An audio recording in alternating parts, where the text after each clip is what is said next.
엄동설 안에 쓰러져 있는 여인을 발견한 머슴. 왜 사람이 저기? 이보셔! 이보셔! 자기 집까지 데려와 몸을 녹이게 해주는데 신세를 졌사옵니다. 살려주셔서 감사합니다.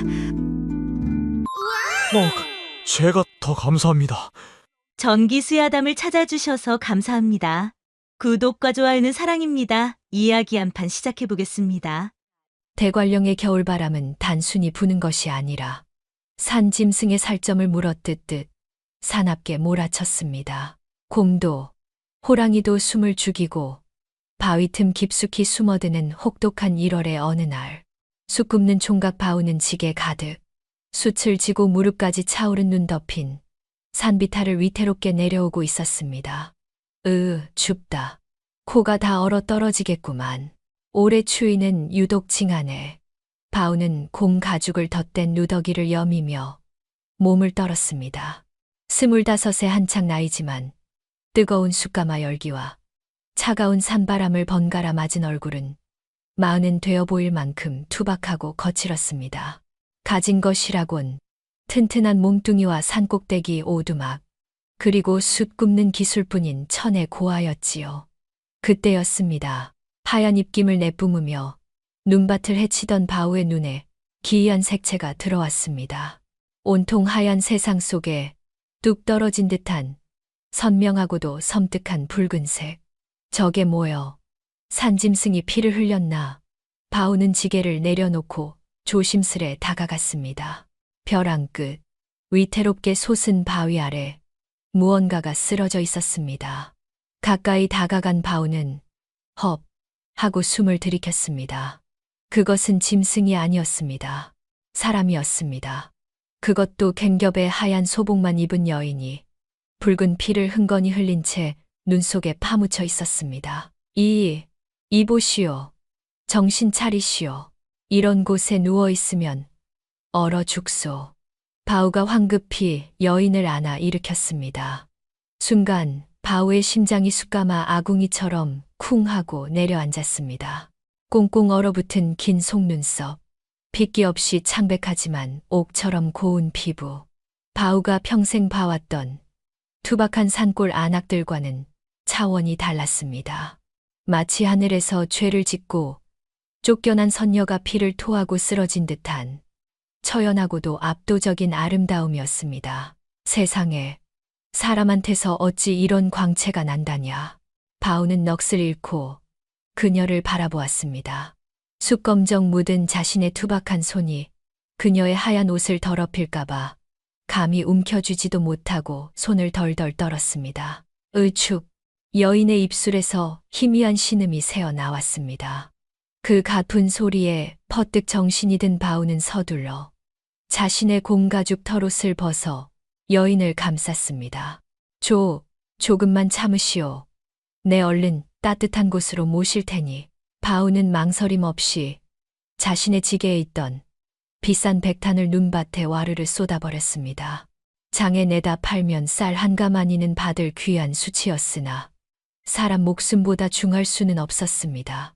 그는 깃털처럼 가벼운 여인을 텅 빈 지게에 조심스레 태우고 끈을 단단히 묶었습니다. 꽉 잡으시오. 바우는 얇은 배옷 차림으로 살을 내는 눈보라를 정면으로 맞으며 다시 산을 오르기 시작했습니다. 눈은 점점 더 거세게 몰아쳤고 발은 푹푹 빠졌습니다. 몇 번이나 미끄러져 낭떠러지로 굴을 뻔했으나 바우는 그때마다 무릎이 깨져라 버티며 등 뒤의 여인을 지켜냈습니다. 자신의 등에서 느껴지는 여인의 미약한 온기만이 그를 움직이게 하는 유일한 힘이었습니다. 산꼭대기 오두막에 도착했을 때 바우의 입술은 보랏빛으로 얼어 있었습니다. 그는 지게를 내려놓자마자 아궁이에 불부터 지폈습니다. 내다 팔려다 남겨둔 최상급 참나무 숯을 아낌없이 아궁이에 쏟아부었습니다. 방바닥이 절절 끓기 시작하자 바우는 여인을 아랫목에 눕혔습니다. 행여나 자신의 더러운 템국물이 묻을까봐 찬물에 손을 벅벅 닦아 붉게 부어오른 뒤에야 조심스레 여인의 이마에 젖은 수건을 올려주었습니다. 타답, 타답. 숯하는 소리와 매캐한 나무 냄새만이 적막한 방 안을 채웠습니다. 바우는 방구석에 쭈그리고 앉아 여인의 숨소리를 지켰습니다. 한참이 지났을까. 여인의 감겨있던 눈이 스르르 떠졌습니다.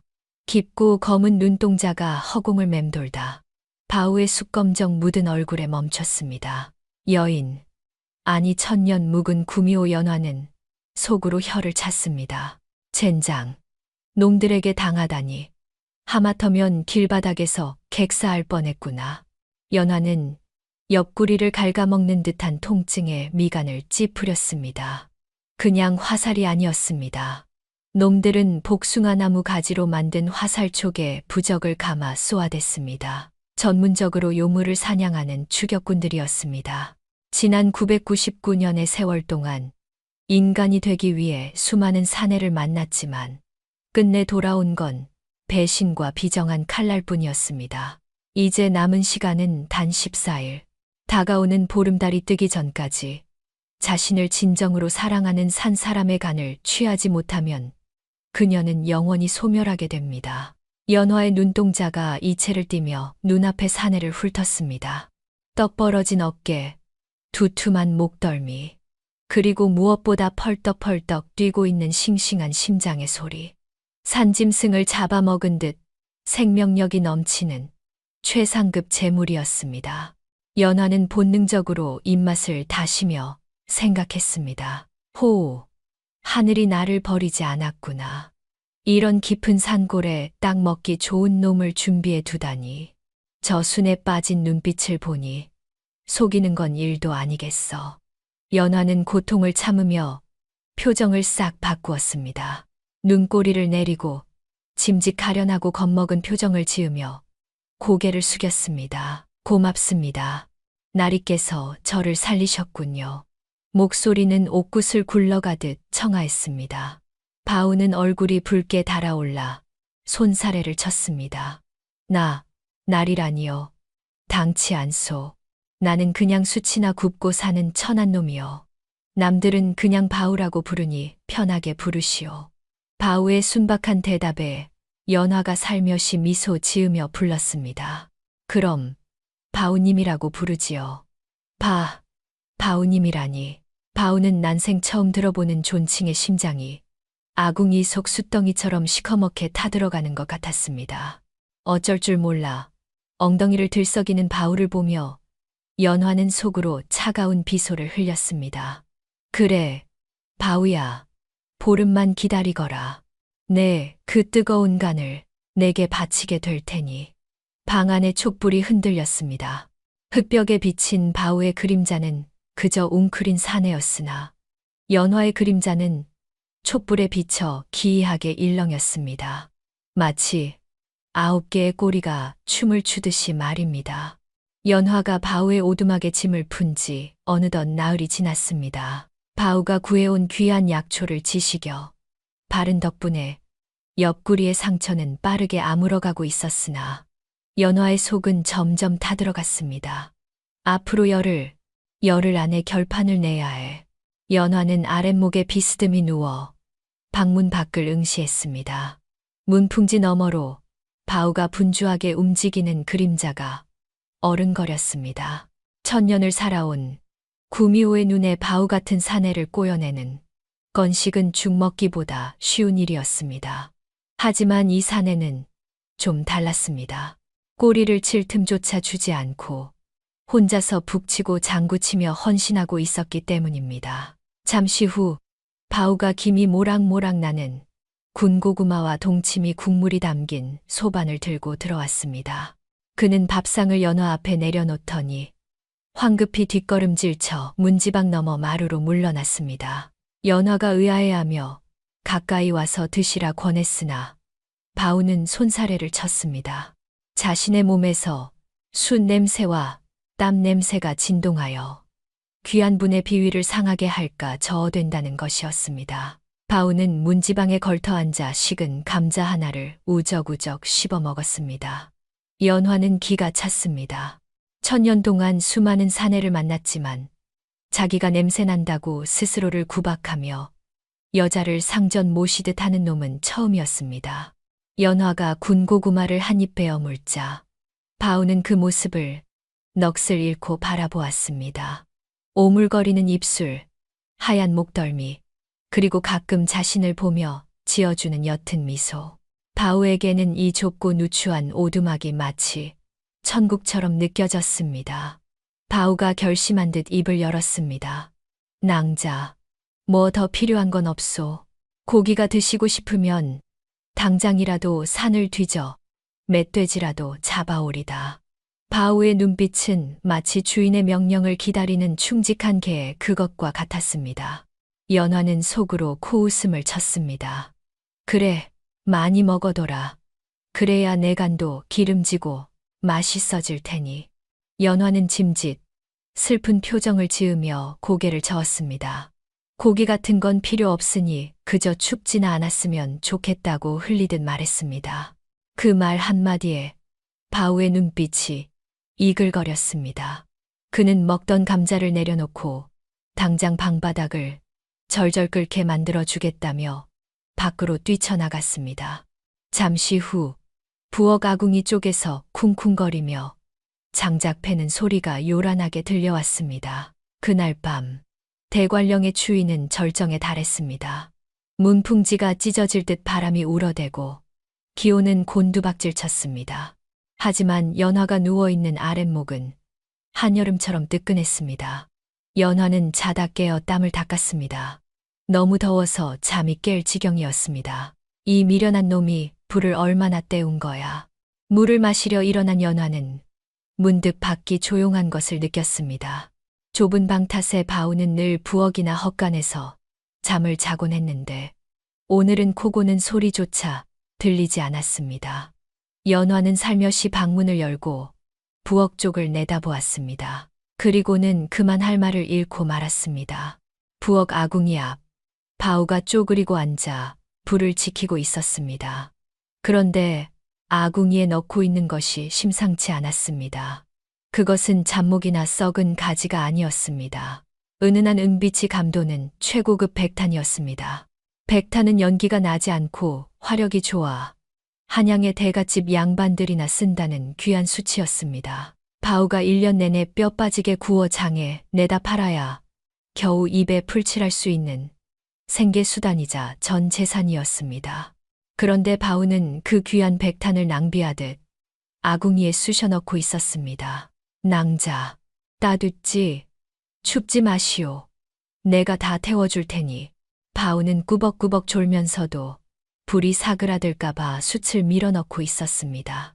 정작 자신은 얇은 옷 한 벌에 의지한 채 덜덜 떨면서 입술이 파랗게 질린 채로 말입니다. 연화는 가슴 한 구석이 찌릿해지는 것을 느꼈습니다.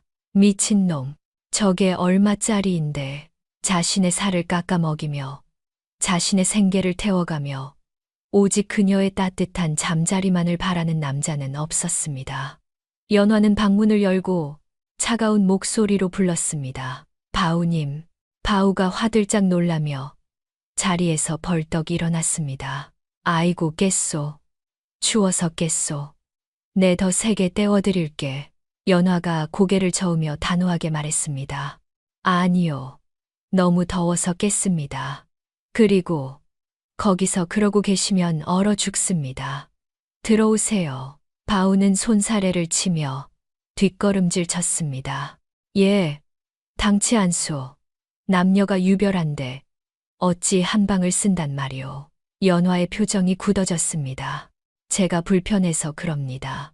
바우님이 밖에서 떨고 계시는데 제가 어찌 편히 자겠습니까? 아랫목은 제가 쓸 테니 바우님은 윗목에라도 들어와서 주무세요. 제 명을 거역하실 겁니까? 연화가 짐짓 화난 척하며 쏘아붙이자 바우는 어쩔 줄 몰라 하며 쭈뼛쭈뼛 방으로 들어왔습니다. 그럼 실례하겠소. 내 숨도 안 쉬고 조용히 잘 테니 신경 쓰지 마시오. 바우는 방 가장 구석진 곳 문지방 바로 앞에 몸을 웅크리고 누웠습니다. 따뜻한 온기가 얼어붙은 몸을 녹이자 바우는 금세 코를 골며 떠받떨어졌습니다. 드르렁, 푸. 연화는 어둠 속에서 바우의 잠든 얼굴을 물끄러미 바라보았습니다. 숯검정이 묻은 투박한 얼굴, 헝클어진 머리카락, 그리고 굳은 살 박인 거친 손. 잘생긴 구석이라곤 눈 씻고 찾아봐도 없는 사내였습니다. 그런데 이상했습니다. 아궁이 속에서 타오르는 저 백탄보다 등 뒤에서 들려오는 저 사내의 숨소리가 더 뜨겁게 느껴지는 것은 왜일까요? 연화는 억지로 고개를 돌려 벽을 보고 누웠습니다. 하지만 밖에서 울어대는 매서운 바람 소리 사이로 바우의 잠꼬대가 섞여 들어와 귓가를 간지럽혔습니다. 낭자, 아프지 마시오. 내가 지켜주리다. 그 투박한 한마디가 연화의 가슴에 박혔습니다. 그녀는 이불을 머리끝까지 뒤집어 썼습니다. 인간이 되고 싶은 욕망과 알 수 없는 죄책감이 뒤엉킨 밤. 연화의 눈가는 왠지 모르게 축축해져 갔습니다. 어느덧 약속된 보름달이 뜨기까지 딱 일주일, 7일이 남았습니다. 연화의 몸은 바우의 지극정성 덕분에 걸을 수 있을 만큼 회복되었으나 마음은 천근만근 무거웠습니다. 일주일, 이제 정말 시간이 없어. 연화는 좁은 방 안에서 서성였습니다. 이제 곧 바우의 간을 취해야 하는데 자꾸만 바우의 웃는 얼굴이 눈에 밟혀 망설여졌기 때문입니다. 그때 밖에서 장터갈 채비를 하던 바우가 방문을 열고 들어왔습니다. 그는 방 안에만 틀어박혀 수심에 잠긴 연화의 모습이 못내 안쓰러웠던 모양입니다. 바우가 조심스레 말을 건넸습니다. 낭자, 방구석에만 있으니 답답하지 않소. 내 오늘 강릉 장터에 숯을 내다 팔러 갈 건데 같이 가서 바람이나 좀 쐬고 옵시다. 맛있는 국밥도 사드리고 구경도 시켜드리리다. 연화는 거절하려 했으나 바우의 눈빛이 너무나 간절하고 따뜻하여 차마 고개를 저을 수 없었습니다. 차라리 바깥바람이라도 쐬면 이 지독한 연민이 좀 씻겨 내려갈까 싶어 연화는 바우를 따라 나서기로 했습니다. 바우는 행여 찬바람에 연화가 다시 병이 날까 싶어 자신의 목도리로 연화의 얼굴을 꽁꽁 싸매주고 쓰개 치마까지 깊게 눌러 씌워주었습니다. 자, 이러면 찬바람도 안 들어올 거요. 내 뒤만 꼭 붙어오시오. 두 사람은 눈 쌓인 대관령, 고개를 넘어 강릉 장터로 향했습니다. 오랜만에 내려온 장터는 설 대목을 앞두고 활기가 넘쳤습니다. 바우가 목청 좋게 소리치며 숯을 팔기 시작하자 사람들이 몰려들었고 질 좋은 백탄은 금세 동이 났습니다. 바우는 묵직해진 엽전 주머니를 허리춤에 차며 싱글벙글 웃었습니다. 오늘 장사가 아주 잘 되네. 낭자, 이리 오시오. 내 약속대로 구경시켜드리리다. 그런데 문제가 생겼습니다. 두 사람이 장터 어귀를 지날 때였습니다. 푸척간 옆에 묶여있던 사냥개들과 동네 개들이 연화가 지나가자마자 털을 곤두세우고 미친 듯이 짖어대기 시작한 것입니다. 개들은 꼬리를 다리 사이로 말아넣고 공포에 질린 눈으로 연화를 노려보며 당장이라도 끊고 달려들 듯 사납게 울부짖었습니다. 연화에게서 흘러나오는 피에 굶주린 포식자의 냄새를 맡은 것이었습니다. 연화가 당황하여 움찔하자 바우가 벼락같이 소리를 질렀습니다. 이 똥개놈들이 미쳤나? 어디다 대고 이빨을 드러내. 바우는 지게 작대기를 휘두르며 개들을 쫓아냈습니다. 그리고는 연화의 앞을 넓은 등짝으로 가로막아 보호했습니다. 놀라지 마시오. 요새 산짐승이 많아서 개들이 예민한가 보오.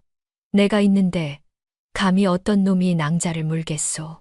바우는 개들이 왜 짖는지, 연화가 왜 몸을 떠는지 전혀 눈치채지 못했습니다. 그저 연화가 겁을 먹었다고 생각하고 더욱 든든하게 그녀의 어깨를 감싸 안았습니다. 연화는 바우의 단단한 팔 안에서 묘한 안도감을 느꼈습니다. 그리고 한편으로는 자신이 호랑이보다 더 무서운 요물인 줄도 모르고 고작 동네 개들로부터 지켜주겠다고 나서는 바우가 참으로 바보 같으면서도 애틋하게 느껴져 속으로 씁쓸한 웃음을 삼켰습니다. 그때 두 사람은 박물장수 앞을 지나게 되었습니다. 반짝이는 놀이개와 거울들이 진열된 가판대였습니다. 아이고, 도령, 색시가 너무 곱네. 거울 하나 사주시오.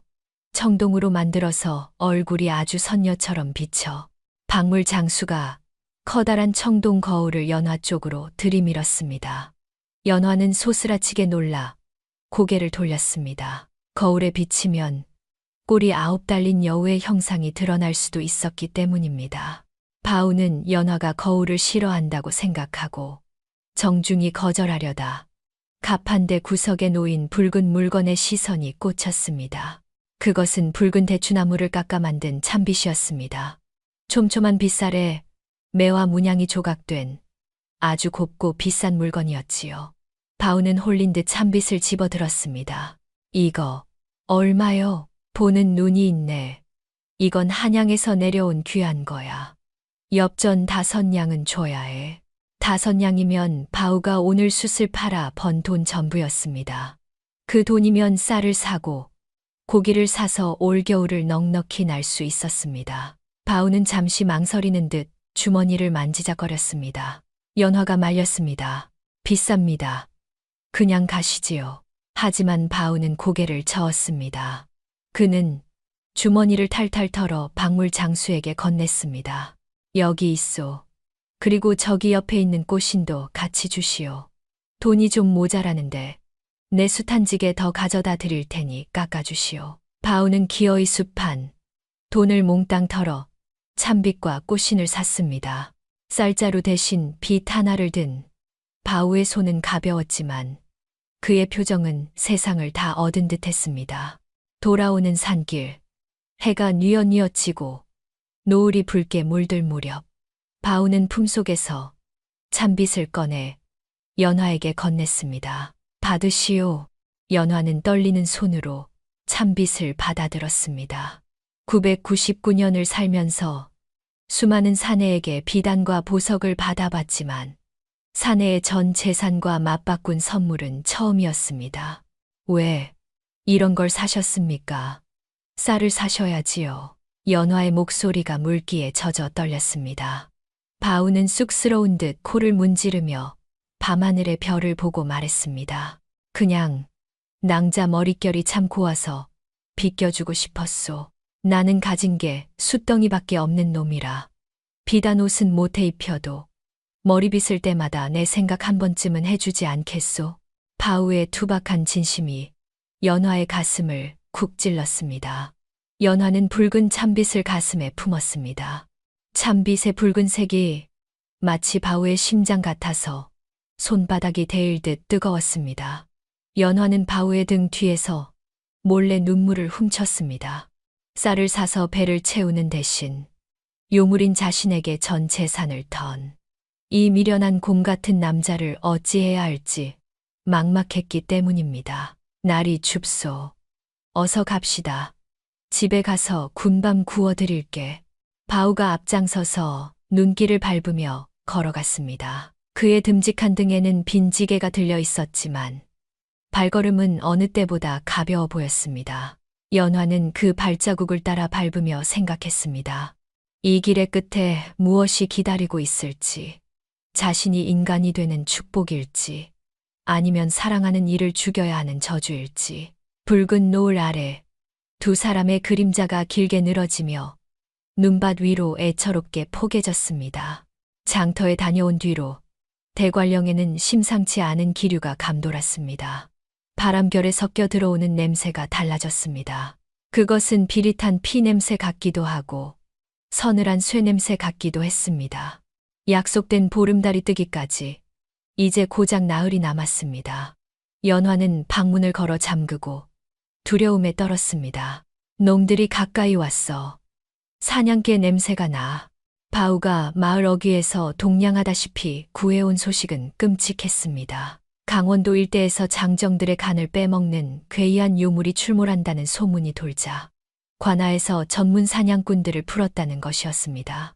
그들은 일반 포수와 달리 부적을 붙인 화살을 쓰고 요물을 알아보는 사냥개, 오수개를 끌고 다닌다고 했습니다. 낭자, 걱정 마시오. 산짐승 잡는 포수들이라니까 우리랑은 상관없소. 바우는 불안해하는 연화를 안심시키려 애써 웃어 보였지만 연화는 직감했습니다.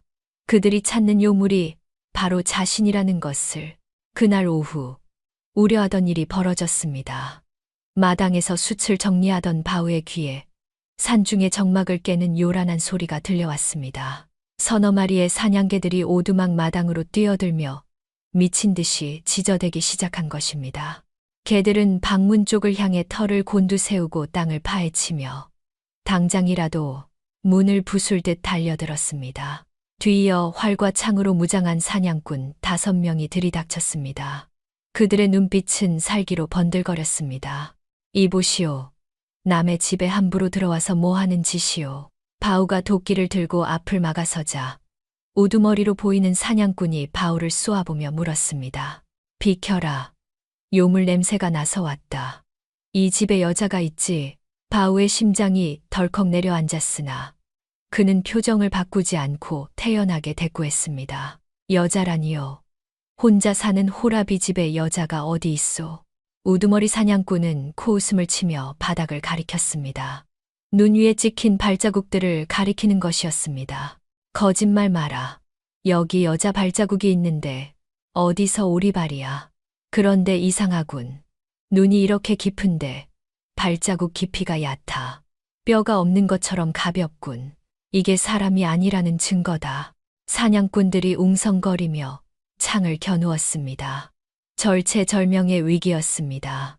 방문 틈으로 이를 지켜보던 연화는 입술을 깨물었습니다. 지금이라도 뛰쳐나가 도망쳐야 바우가 다치지 않을 터였습니다. 그때 바우가 버럭 소리를 질렀습니다. 이 양반들이 사람을 도깨비 취급하나. 그래, 여자가 있소. 내 병든 누이 동생이 와 있소이다. 못 먹고 병들어서 피골이 상접해. 몸무게가 깃털처럼 가벼워진 걸 가지고 요물이라니. 그게 무슨 망발이오. 바우의 서슬퍼런 고함에 사냥꾼들이 잠시 주춤했습니다. 바우는 기세를 몰아 방문을 활짝 열어젖혔습니다. 정 못 믿겠으면 보시오. 다 죽어가는 환자한테 창질이라도 하겠다는 거요? 방 안에는 연화가 이불을 머리끝까지 뒤집어 쓰고 웅크리고 있었습니다. 바우가 미리 덮어준 두꺼운 솜이불 덕분에 얼굴은 보이지 않았고 가늘게 떨리는 몸짓은 영락없이 병마와 싸우는 환자의 모습이었습니다. 우두머리 사냥꾼이 방 안을 뚫어지게 쳐다보았습니다. 개들은 여전히 사납게 울부짖고 있었지만 바우의 당당한 태도와 누워있는 여인의 처참한 몰골에 확신이 서지 않는 눈치였습니다. 병든 누이라. 그때 바우가 품에서 주먹밥 덩어리를 꺼내 개들에게 던져주었습니다. 개들이 짖는 것을 멈추고 밥을 먹느라 정신이 팔리자 요사스러운 기운이 잠시 흩어졌습니다. 재수 옹붙었군. 가자. 다른 곳을 뒤져보자. 사냥꾼들은 바닥에 침을 뱉고는 발길을 돌렸습니다. 하지만 우두머리 사냥꾼은 돌아설 때까지 의심스러운 눈초리로 오두막을 훑어보았습니다. 그들이 완전히 사라질 때까지 바우는 도끼를 쥔 손에 힘을 풀지 않았습니다. 사냥꾼들이 물러가자 바우는 그 자리에 주저앉았습니다. 다리가 후들거려서 있을 수가 없었습니다. 10년 감수했네. 방 안에서 연화가 떨리는 목소리로 물었습니다. 왜 그러셨습니까? 그냥 저를 내주지 그러셨습니까? 바우가 땀을 닦으며 씩 웃었습니다. 무슨 섭섭한 소리를 하시오. 내 목숨이 붙어있는 한 낭자. 털끝 하나 못 건드리오. 누이 동생이라고 거짓말해서 미안하오. 상황이 급해서. 연화는 대답 대신 입술을 깨물었습니다. 바우의 저 무모한 용기가 자신을 더욱 비참하게 만들었습니다. 저 사냥꾼들은 반드시 다시 올 것입니다. 그때는 바우까지 죽게 될 것이 뻔했습니다. 떠나야 해. 이 사람을 살리려면 내가 떠나야 해. 그날 밤, 바우가 곤히 잠든 새벽, 연화는 조용히 몸을 일으켰습니다. 짐이라곤 바우가 사준 붉은 참빗 하나뿐이었습니다. 그녀는 마지막으로 바우의 잠든 얼굴을 눈에 담았습니다. 999년을 살면서 처음으로 살리고 싶은 사람이 생겼는데 그 대가가 이별이라니 운명이 야속하기만 했습니다. 연화가 방문을 열고 나가려는 순간 부엌 문이 덜컥 열리며 바우가 들어왔습니다. 그의 손에는 김이 모락모락 나는 소반이 들려 있었습니다. 낭자 깨셨소. 화장실 가시려고? 바우는 연화의 손에 들린 진보다리를 보고 멈칫했습니다. 상황을 눈치챈 바우의 표정이 굳어졌습니다. 어딜 가시려는 거요? 연화는 차갑게 말했습니다. 비키세요. 내 갈 길 가려는 겁니다. 더 이상 이 누추한 곳에 못 있겠습니다. 일부러 모진 말을 내뱉었지만 바우는 길을 비키지 않았습니다. 대신 들고 있던 소반을 내려놓고 연화의 손을 잡았습니다. 바우의 손은 숯검정이 묻어 거칠었지만 그 온기는 불덩이처럼 뜨거웠습니다. 못 가오. 밖에는 사냥꾼들이 깔렸는데 어딜 간단 말이오. 죽으러 가는 거요? 여기 있으면 당신까지 죽습니다. 나는 불길한 여자입니다. 제발 나를 내버려 두세요. 연화가 처음으로 소리를 지르며 손을 뿌리쳤습니다. 하지만 바우는 다시 그녀의 손목을 낚아채며 단호하게 말했습니다. 내가 누이 동생이라고 했잖소. 남들이 뭘 하든 낭자는 내 식구요. 죽어도 내 집에서 내 곁에서 죽으시오. 바우는 연화를 강제로 자리에 앉혔습니다. 그리고 가져온 그릇을 내밀었습니다. 이거나 드시오. 쌀이 떨어져서 언 땅을 팥 품뿌리를 캐다 끓인 죽이요. 맛은 없어도 배는 따뜻할 거요. 김이 피어오르는 묽은 죽. 바우가 습한 돈을 다 털어 빚을 사주는 바람에 남은 식량이 없어 한겨울 언 땅을 파헤쳐 구한 뿌리로 끓인 볼품없는 음식이었습니다. 연화는 숟가락을 들 힘조차 없었습니다. 목구멍에서 뜨거운 것이 울컥 치밀어 올랐습니다. 도망치려 했던 결심이 이 따뜻한 죽 한 그릇과 바우의 미련한 눈빛 앞에서 속절없이 무너져 내렸습니다. 아, 나는 결국 이 남자를 떠나지 못하겠구나. 연화는 고개를 숙이고 죽을 떠먹으며 소리 없이 오열했습니다. 바우는 그런 연화의 등을 투박한 손으로 토닥여 주었습니다. 죽음의 그림자가 문턱까지 들이닥친 그 밤, 오두막 안에는 씁쓸한 춘불이 죽 냄새와 함께 슬픈 사랑의 냄새가 짙게 배어들고 있었습니다. 보름달이 뜨기 바로 전날 밤이었습니다. 대관령의 밤은 유독 길고 깊었으며 산 위로 불어오는 바람조차 숨을 죽인 듯 고요했습니다. 내일 밤 달이 정수리에 닿으면 연화의 천년 수행은 끝이 납니다. 인간이 되어 꿈꾸던 삶을 살거나 아니면 한 줌의 연기가 되어 영원히 사라지거나 그 운명의 갈림길 앞에서 연화는 좁은 방 안을 가득 채운 숯냄새를 맡으며 앉아 있었습니다. 부엌에서는 바우가 아궁이 불을 지피는 소리가 들려왔습니다. 장작이 타닥타닥 타들어가는 소리가 규칙적인 심장 박동처럼 들렸습니다. 연화는 제 무릎 위에 놓인 지난 장날 바우가 사준 꽃신을 매만졌습니다. 비단 한 줄 들어가지 않은 투박한 가죽신이었지만 그 안에는 사내의 전 재산과 맞바꾼 무게가 실려 있었습니다. 잠시 후 바우가 조심스럽게 방문을 열고 들어왔습니다. 그의 손에는 따뜻하게 데운 물, 한 대접과 붉은 대추나무로 만든 참빗이 들려 있었습니다. 낭자, 아직 안 주무셨소. 내일은 큰일을 치러야 하니 몸을 좀 따뜻하게 해야 할 것 같아서. 바우는 연화의 곁에 조심스레 앉았습니다. 숯가마 일을 하느라 굳은 살이 박이고 손톱 밑이 새카만 사내의 손. 그 손이 떨리는 것을 연화는 놓치지 않았습니다. 바우는 헛기침을 몇 번 하더니 품에 소중히 간직했던 참빗을 꺼내 들었습니다. 내 솜씨는 없지만 낭자 머릿결이 하도 고와서 한 번만 비껴드려도 되겠소? 연화는 말없이 등을 돌려 앉았습니다. 사내의 손길이 머리카락에 닿는 순간 연화는 온몸에 소름이 돋는 듯한 기분을 느꼈습니다.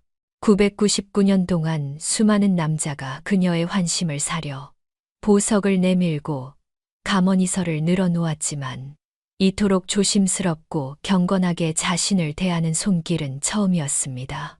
바우는 마치 세상에서 가장 귀한 보물을 다루듯 연화의 헝클어진 머리카락을 한 가닥 한 가닥 정성스럽게 빗어내렸습니다. 촘촘한 빗살이 머리칼을 타고 흐를 때마다 대추나무의 은은한 향이 코끝을 간지럽혔습니다. 낭자, 아프지는 않소. 내가 손이 워낙 투박해서.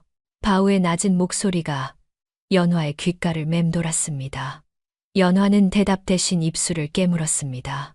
바우의 손끝에서 전해지는 온기는 아궁이 불보다 더 뜨거웠고 그 온기가 연화의 얼어붙은 심장을 조금씩 녹이고 있었습니다. 한참을 정성 들여 머리를 빗겨주던 바우가 갑자기 빗을 멈추고 깊은 숨을 내뱉었습니다. 그리고는 결심한 듯 연화의 어깨를 조심스럽게 잡아 자신을 보게 했습니다. 낭자, 보시오. 나는 배운 것 없고 가진 것 없는 숫쟁이요. 낭자같이 귀하고 고운 분을 내 곁에 두는 것이 욕심이라는 걸 잘 아오. 하지만 바우의 눈동자에는 흔들림 없는 진심이 서려 있었습니다. 내일 달이 뜨면 정식으로 내 색시가 되어주지 않겠소. 내가 화려한 기와집은 못 지어줘도 낭자 가슴에 못 박히는 일은 죽어도 안 하리다. 산짐승이 내려오면 내 몸으로 막고 겨울바람이 불면 내 등판으로 가려주겠소. 그러니 부디 내 곁에 있어 주시오. 바우의 손이 연화의 뺨을 감싸 쥐었습니다. 거친 손등에 묻은 숟가루가 연화의 하얀 피부에 검은 자국을 남겼지만 연화는 그 자국이 그 어떤 폐물보다 귀하게 느껴졌습니다. 이 미련한 사람아, 내일이면 내가 당신의 심장을 도려내야 하는데 내가 당신의 간을 먹어야 인간이 될 수 있는데 연화의 눈시울이 붉어졌습니다. 차마 진실을 말할 수 없는 고통이 목구멍까지 차올랐습니다. 당신을 죽여야 내가 살 수 있다는 잔인한 운명 앞에서 사내의 순수한 청혼은 비수가 되어 연화의 가슴을 후벼 팠습니다. 연화는 결국 참지 못하고 바우의 가슴에 얼굴을 묻었습니다. 사내의 가슴에서는 숯연기 냄새와 땀 냄새, 그리고 건강한 사내의 뜨거운 생명력이 느껴졌습니다. 바우님, 저를 정말로 아끼십니까? 제가 사람이 아니라 숲속의 짐승이라 해도 저를 지켜주실 겁니까? 연화의 물음에 바우는 허어롭게 웃으며 그녀를 더욱 꽉 껴안았습니다. 낭자가 짐승이면 어떻고 도깨비면 어떻소.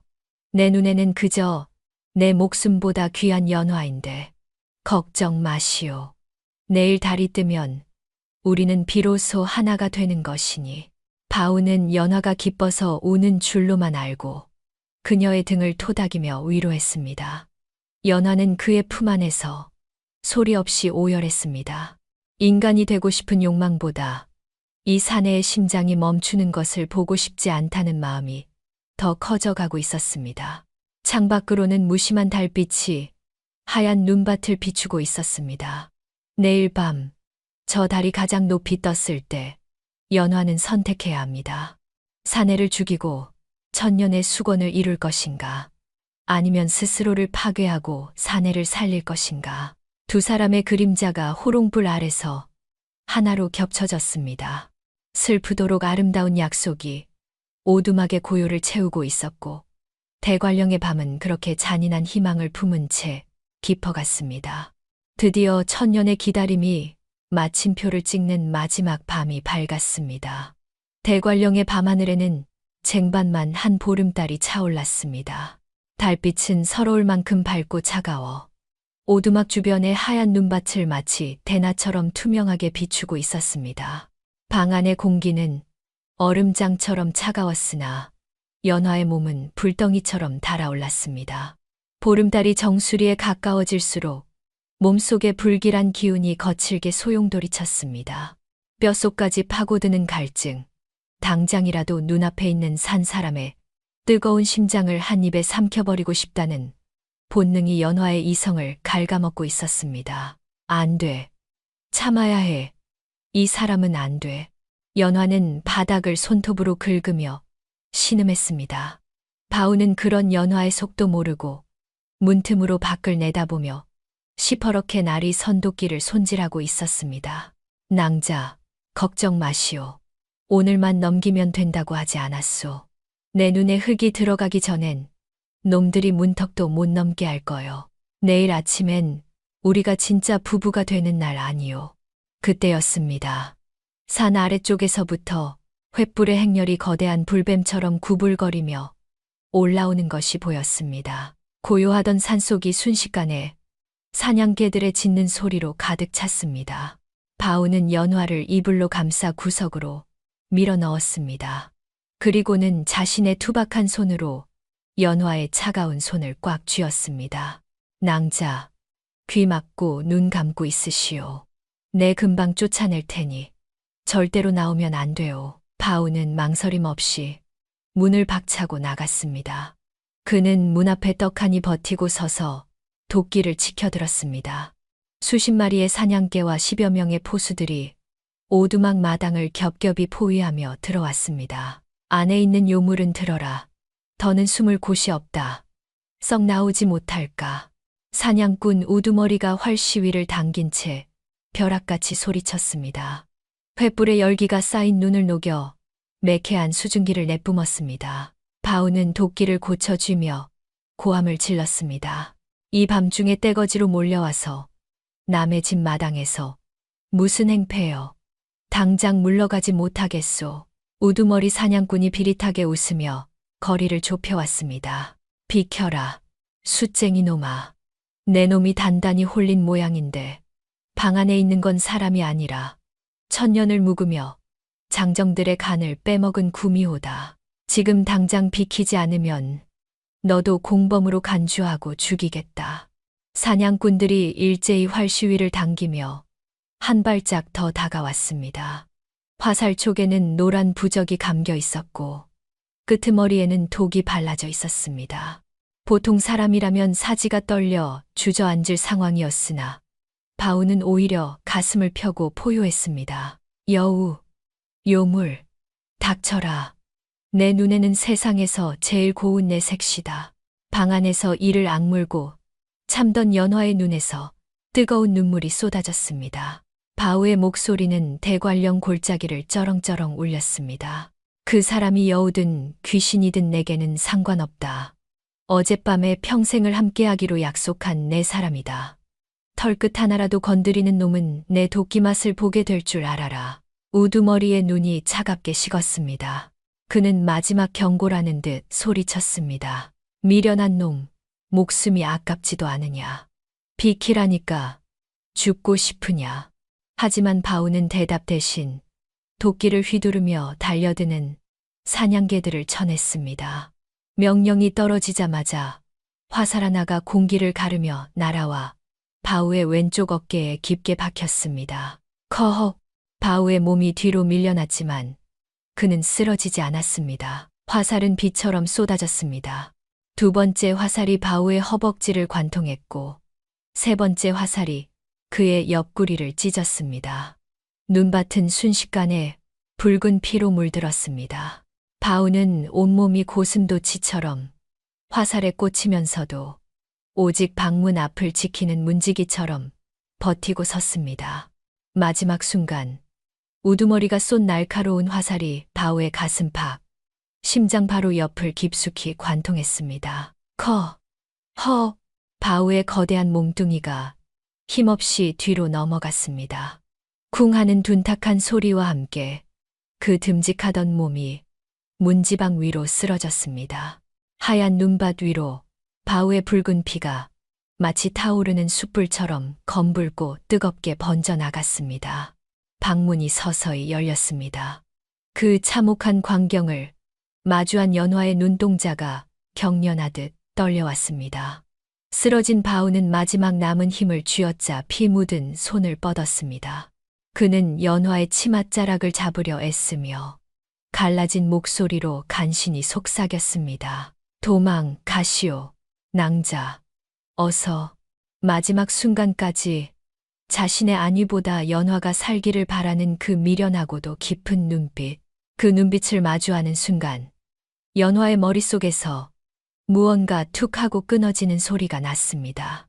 인간이 되어 평범하게 살고 싶다는 간절한 꿈도, 천년의 세월을 견뎌온 인내심도 모두 하얗게 증발해 버렸습니다.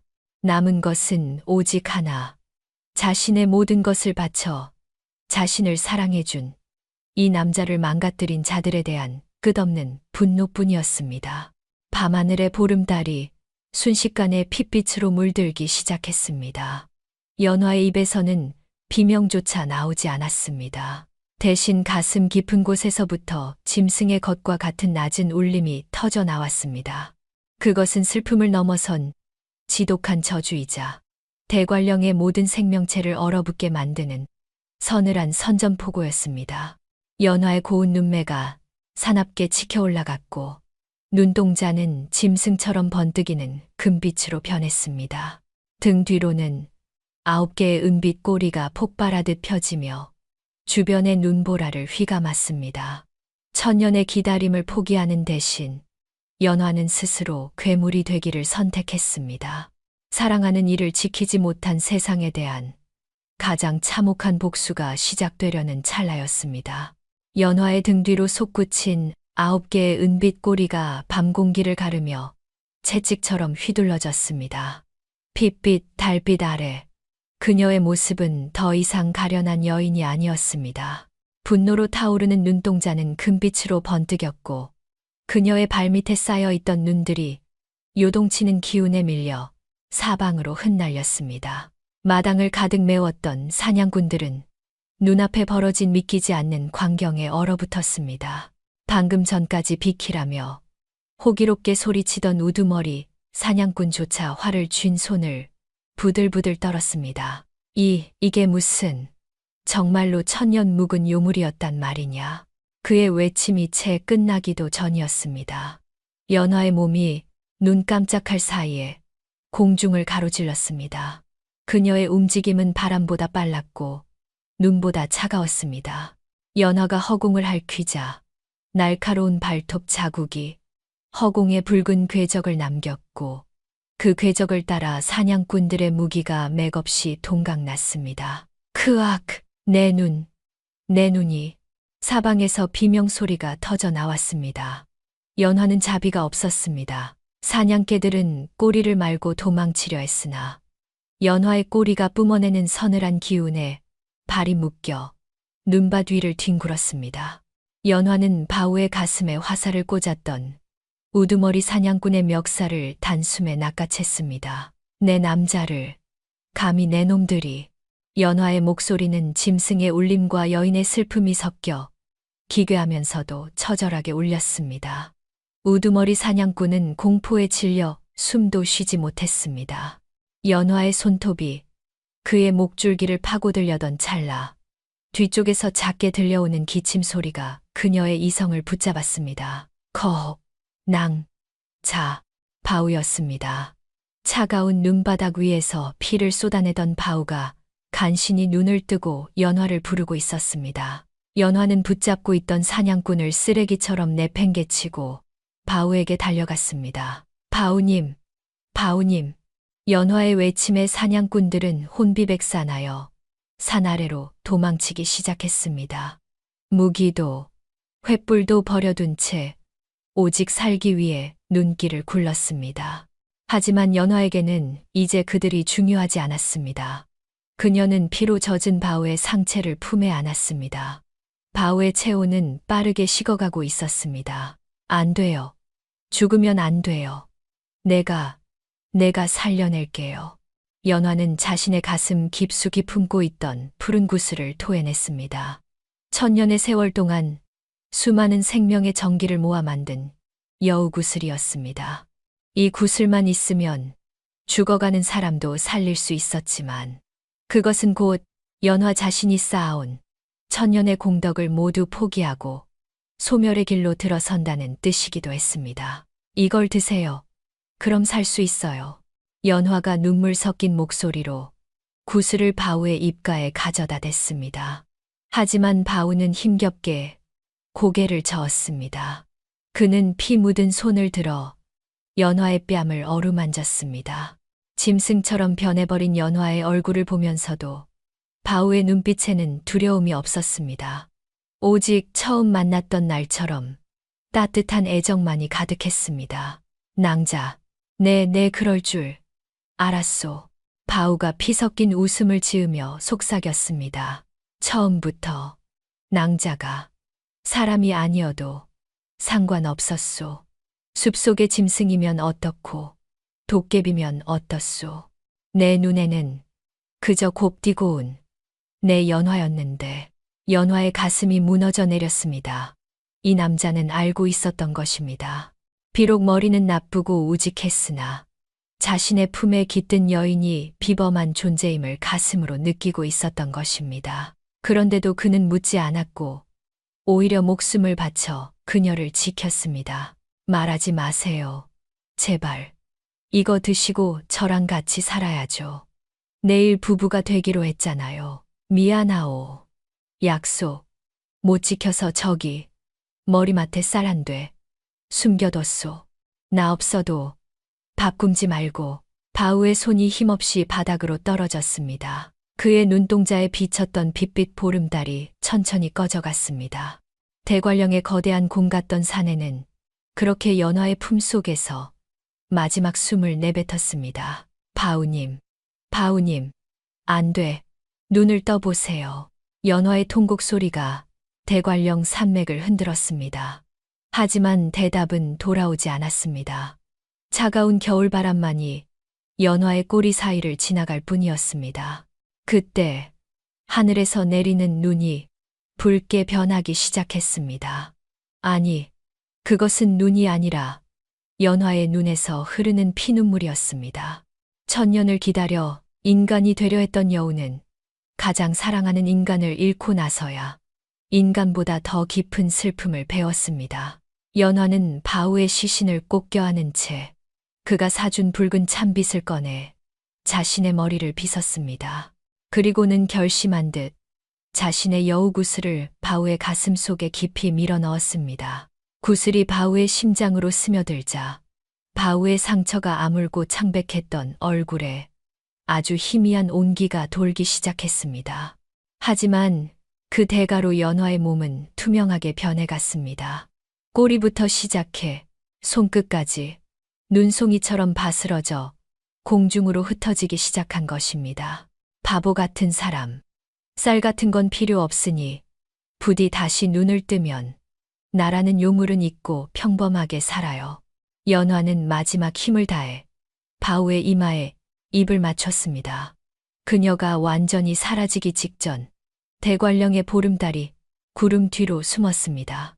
이튿날 아침 눈을 뜬 바우의 곁에는 오직 붉은 찬빛 하나만이 떨어져 있었습니다. 그리고 그 옆에는 어젯밤의 참혹한 흔적 대신 연화의 꼬리를 닮은 하얀 한방눈이 산더미처럼 쌓여 사내의 집을 따스하게 감싸고 있었습니다. 눈부시게 하얀 아침 햇살이 창살을 타고 들어와 바우의 눈꺼풀을 간지럽혔습니다. 바우는 천근만근 같은 눈꺼풀을 겨우 들어 올렸습니다. 머릿속은 마치 자욱한 안개가 낀 것처럼 흐릿했고 온몸의 뼈마디는 수천 개의 바늘로 찌르는 듯 삐걱거렸습니다. 내가 왜 여기서 자고 있지? 바우는 비틀거리며 몸을 일으켰습니다. 그런데 이상한 일이었습니다. 분명 기억 속 어딘가에서 누군가 자신을 향해 활을 쏘았고 가슴을 대못으로 박는 듯한 극심한 통증을 느꼈던 것 같습니다. 하지만 지금 자신의 가슴은 매끄럽기만 했습니다. 화살 자국은커녕 흉터 하나 없었습니다. 꿈이었나? 아니, 분명 사냥꾼들이. 바우는 서둘러 마당으로 나갔습니다. 간밤에 무슨 폭풍이라도 몰아친 듯 오두막 주변은 산더미 같은 눈에 덮여 있었습니다. 그런데 마당 한 구석, 눈 아래 파묻힌 횃불 조각들과 부러진 화살촉들이 보였습니다. 바닥에 고여 얼어붙은 검붉은 피는 그것이 꿈이 아니었다는 명백한 증거였습니다. 내가 왜 살아있지? 그 많은 화살을 맞고 어떻게? 바우는 혼란스러움에 머리를 감싸 쥐었습니다. 기억을 더듬으려 할수록 머릿속의 안개는 더 짙어졌습니다. 그때 바우의 뇌리를 스치는 이름 하나가 있었습니다. 연화, 연화, 낭자. 바우는 미친 듯이 방 안으로 뛰어들어갔습니다. 하지만 방 안은 차갑게 식어 있었습니다. 연화가 늘 덮고 있던 이불은 주인이 떠난 것을 증명하듯 정갈하게 개어 있었고, 그녀가 늘 앉아 있던 자리에는 온기조차 남아있지 않았습니다. 낭자, 어디 있소? 연화 낭자. 바우는 대관령 산맥이 떠나가라. 그녀의 이름을 불렀습니다. 숯가마 근처를 뒤지고 그녀와 함께 걸었던 오솔길을 눈을 헤치며 뛰어다녔습니다. 하지만 돌아오는 것은 자신의 목소리가 되풀이되는 공허한 메아리뿐이었습니다. 바우는 넋이 나간 사람처럼 마당을 서성이던 중 눈 속에 반쯤 파묻힌 붉은 물건을 발견했습니다. 손을 덜덜 떨며 그것을 집어들었습니다. 그것은 자신이 전 재산을 털어 사주었던 매화 문양이 새겨진 붉은 대추나무 참빗이었습니다. 빗줄 사이에는 은빛으로 빛나는 가느다란 털 한 올이 걸려 있었습니다. 그 순간 닫혀있던 기억의 문이 벼락처럼 열렸습니다. 핏빛으로 물든 보름달, 자신을 향해 울부짖던 그 서글픈 금빛, 눈동자, 9개의 은빛 꼬리, 그리고 마지막 순간 입술에 닿았던 눈물만큼이나 차가운 입맞춤. 아, 바우는 참빗을 가슴에 품고 그대로 눈밭에 주저앉았습니다. 이제야 깨달았습니다. 왜 자신이 죽지 않았는지, 왜 가슴 속에 평소보다 더 뜨겁고 생경한 무언가가 고동치고 있는지. 그것은 연화가 자신의 존재를 포기하고 밀어넣은 그녀의 모든 것이었습니다. 바우는 그날 이후 한동안 사람의 말을 잃었습니다. 부엌 아궁이에는 불을 지피지 않았고, 연화가 끓여주던 템불이 죽냄새가 그리워 빈솥을 만지며 밤을 지새웠습니다. 아침마다 눈을 뜨면 낭자, 물 떠왔소라고 말하려다 텅 빈 방 안을 보고는 제 입술을 깨물며 무너져 내렸습니다. 연화가 떠난 자리는 너무나 컸습니다. 바우는 그녀의 흔적을 찾기 위해 오두막 구석구석을 뒤졌습니다. 그러다 문득 그녀가 마지막 밤에 앉아 있던 자리 밑에서 작은 주머니 하나를 발견했습니다. 그 안에는 그녀가 아껴두었던 쌀 한 대와 정갈하게 접힌 낡은 천 조각이 들어 있었습니다. 천 조각에는 그녀의 손톱으로 꾹꾹 눌러 쓴 듯한 글귀가 희미하게 남아 있었습니다. 부디 나를 잊고 사람답게 사세요. 그 짧은 글귀를 손끝으로 더듬으며 바우는 참았던 울음을 터뜨렸습니다. 잊으라고 말하는 그녀의 마음이 얼마나 아팠을지, 자신을 살리기 위해 천년의 기회를 버린 그녀의 사랑이 얼마나 무거웠을지 비로소 가슴을 쳤습니다. 바우는 참빗을 쥔 채 아이처럼 목 놓아 울었습니다. 연화는 바우를 살리기 위해 자신의 천년 세월과 존재 자체를 지워버렸습니다. 세상 그 누구도 그녀를 기억하지 못하겠지만 오직 바우만은 그녀가 남긴 뜨거운 심장을 품고 평생을 살아내야 하는 형벌 같은 축복을 받았습니다. 그렇게 하루가 가고 한 달이 가고 계절이 수십 번을 바뀌었습니다. 대관령의 눈이 녹고 꽃이 피는 것을 보며 바우는 혼잣말을 늘어놓았습니다. 낭자, 올해도 매화가 피었소. 당신이 빛에 새겨둔 그 꽃 말이오.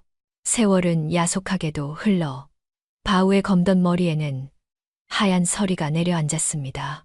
숯가마를 돌보던 듬직한 어깨는 굽었고 도끼를 휘두르던 손은 주름이 깊게 패였습니다. 마을 사람들은 그에게 이제 그만 산을 내려와 편히 살라고 권했습니다. 하지만 바우는 고집스럽게 오두막을 지켰습니다. 자신이 떠나면 세상에서 유일하게 그녀를 기억하는 한 사람마저 사라지는 것이 두려웠기 때문입니다. 바우는 매일 밤 잠들기 전 붉은 참빗으로 자신의 백발을 빗었습니다. 마치 연화가 자신의 머리를 만져주는 듯한 착각에 빠져야만 간신히 잠들 수 있었습니다. 가슴 속에서 고동치는 그녀의 구슬은 시간이 흐를수록 바우의 생명과 하나가 되어 그가 슬플 때면 함께 떨리고 그가 웃을 때면 따뜻한 온기를 내뿜었습니다. 어느덧 백발이 성성한 노인이 된 바우는 이제 거동조차 힘들어져 팻마루에 앉아 지내는 날이 많아졌습니다. 어느 눈 내리는 저녁, 바우는 품속에서 붉은 참빗을 꺼내 마지막 힘을 다해 손에 쥐었습니다. 이제 눈앞이 흐릿해지고 가슴 속의 구슬도 천천히 빛을 잃어가고 있었습니다. 연화낭자, 이제 나를 데리러 왔소? 바우의 흐릿한 시야 너머로 하얀 눈발 사이에서 은빛 치맛자락이 너울거리는 환영이 보였습니다. 수십 년 전 그 모습 그대로 고운 미소를 띤 연화가 손을 내밀고 있었습니다. 바우는 평생을 기다려온 그 손을 잡으려는 듯 허공을 향해 손을 뻗었습니다. 기다렸소. 참으로 오래 기다렸소. 바우의 고개가 천천히 아래로 떨궈졌습니다. 그의 손에서 떨어진 붉은 참빗이 눈밭 위로 고요하게 내려앉았습니다. 이튿날 아침, 마을 사람들이 노인을 발견했을 때 바우의 얼굴은 마치 평화로운 꿈을 꾸는 듯 고요한 미소를 짓고 있었습니다. 그리고 이상한 일은 그 후에 벌어졌습니다. 노인이 세상을 떠난 자리에는 하얀 한방눈이 내리는 가운데 계절도 아닌데 붉은 매화꽃이 가득 피어올랐습니다. 사람들은 알지 못했습니다. 그 꽃들이 천년을 기다린 여우와 그녀를 평생 가슴에 품고 산 사내의 마지막 인사였다는 것을. 붉은 참빗은 주인과 함께 땅에 묻혔고 대관령의 눈보라는 두 사람의 슬픈 전설을 덮은 채 영원히 산맥을 타고 흐르고 있었습니다.